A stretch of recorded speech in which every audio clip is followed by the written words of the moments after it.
Hello, it's Martin from Remote Control Bits. Really today I want to show you cutting out and starting to prep the body for the Honcho. You'll see that the Honcho comes in two parts, the flatbed section and obviously then the main body. And we need to just cut around to remove the excess ready for painting. Some people will paint them and then cut them out. I've always found that I get the best results by cutting out the bodies and then painting. We'll also need to ream out the holes that you can see are actually marked for the body pins, and there are some other holes for obviously mounting up the rear bed. Tools that I advise just to have to hand for doing this is a craft knife with a brand new blade in, a marker pen which you can mark your design on if you're going to do something more complex so you can see it from the inside to mask off.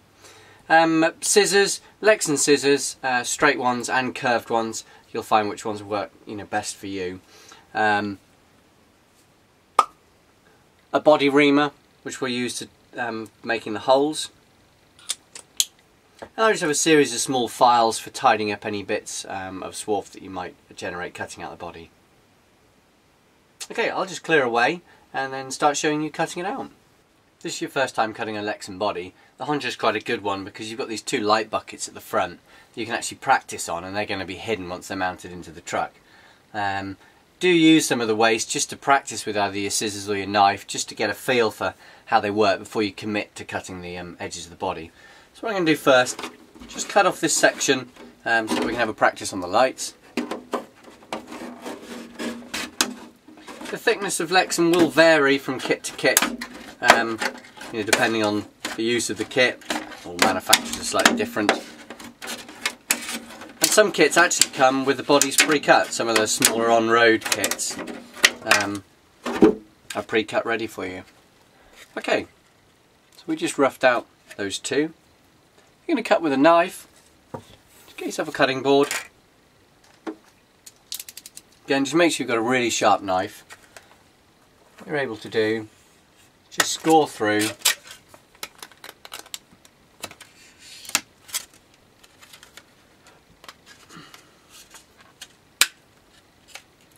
the Lexan will then just break. So for cutting out these light buckets, I'm sure if you can see there's a recess which is the line that we're going to cut. We actually want to cut down inside that recess to get a nice finish, and we'll do the same with the body.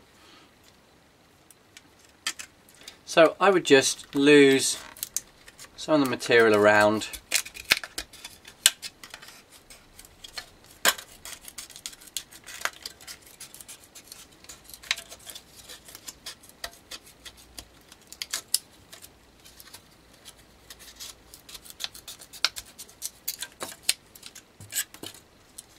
Now we can just go back. You need to relieve some pressure on these sort of corners. Just cut into where you're going to go. That'll allow the Lexan to move.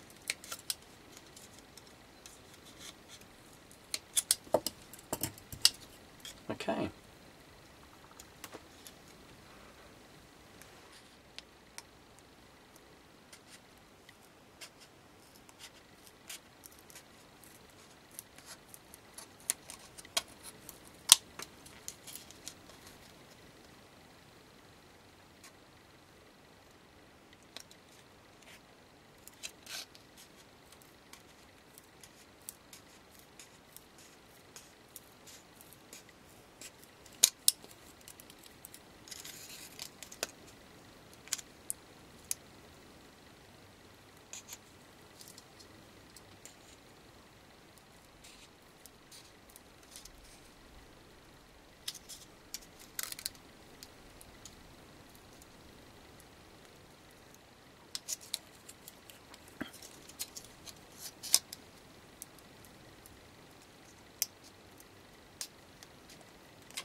You'll notice I've been turning the scissors all sorts of different ways round, just to try and get a nice neat edge. I do tend to work with curved scissors most of the time because I've just found those a bit easier to use. And now I'm just going back and checking that I'm nice and close to those lines.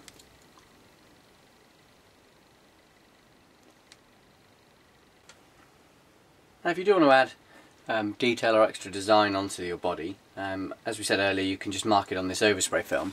I'll just show you on this front section of the truck. I'm just going to increase the depth of this front valance, if you like. So I'm just going to draw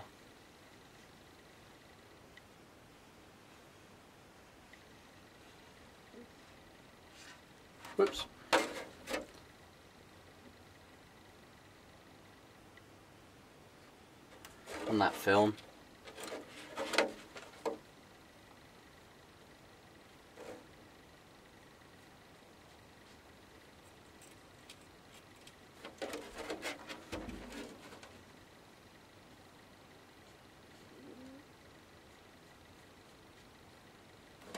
That'll just give me a line to follow. Or if you look on the inside, you can clearly see that line, so you could then mask to that line if you're doing a colour scheme. To start off, I find it easier inside one of the wheel wells. So what we're just going to do is cut in a sort of radial pattern up to the line in the wells that we're going to do. And as we go round, these bits of Lexan will then just come out, making it easiest for turn the corner.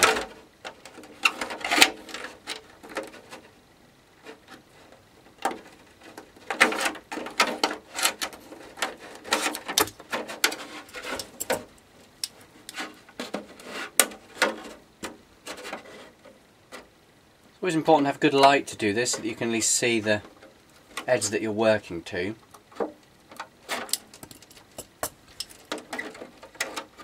As we demonstrated earlier, you can do this with a craft knife, a very sharp one, if you're confident that you have a steady hand to follow. You can see with scissors you can go quite slowly, a little piece at a time.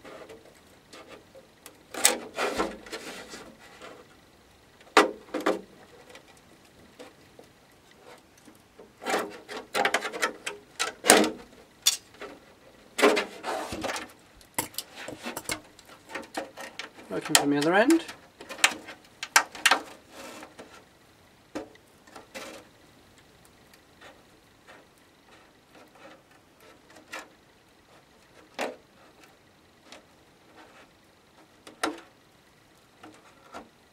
You'll find doing curves that you'll find one way will be easier for you than the other.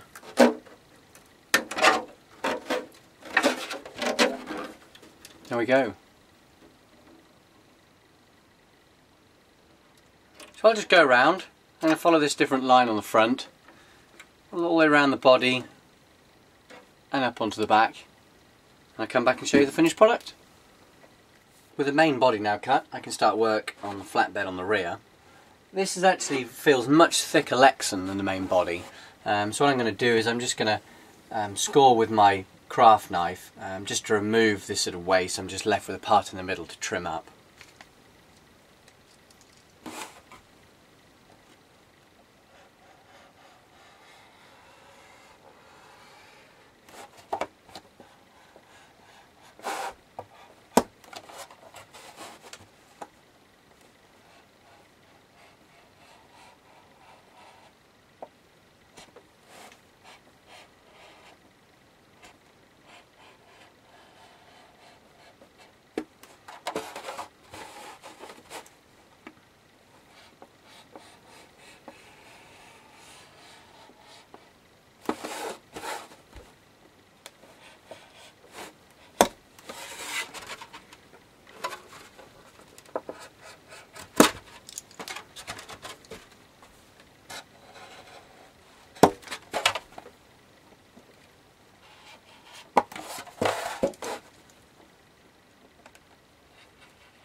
Okay, now we should be able to bend the Lexan, and it should break away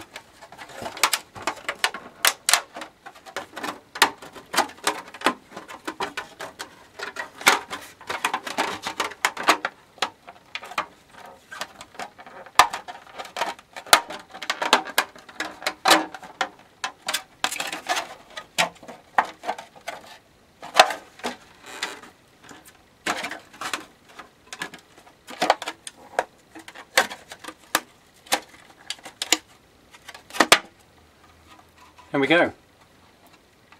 Now we've got the main bed, we can go ahead and trim up the edges. You'll see in the fuel cell at the back there's a little piece. You will need to take that out because that meets some of the roll cage.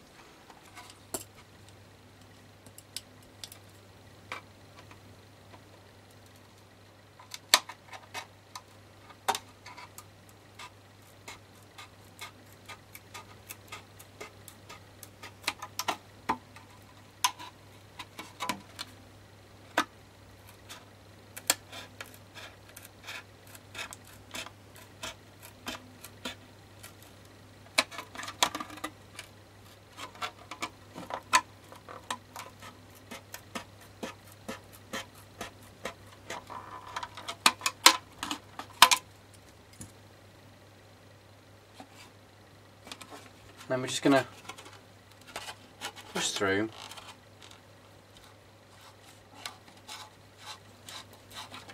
checking that we're going straight and even.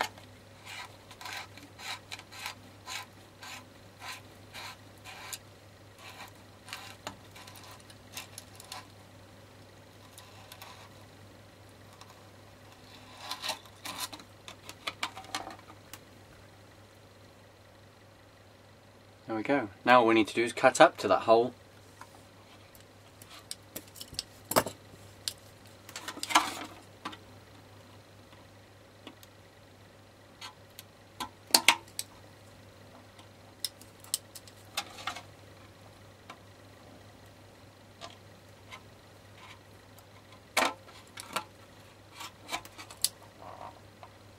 There you have it.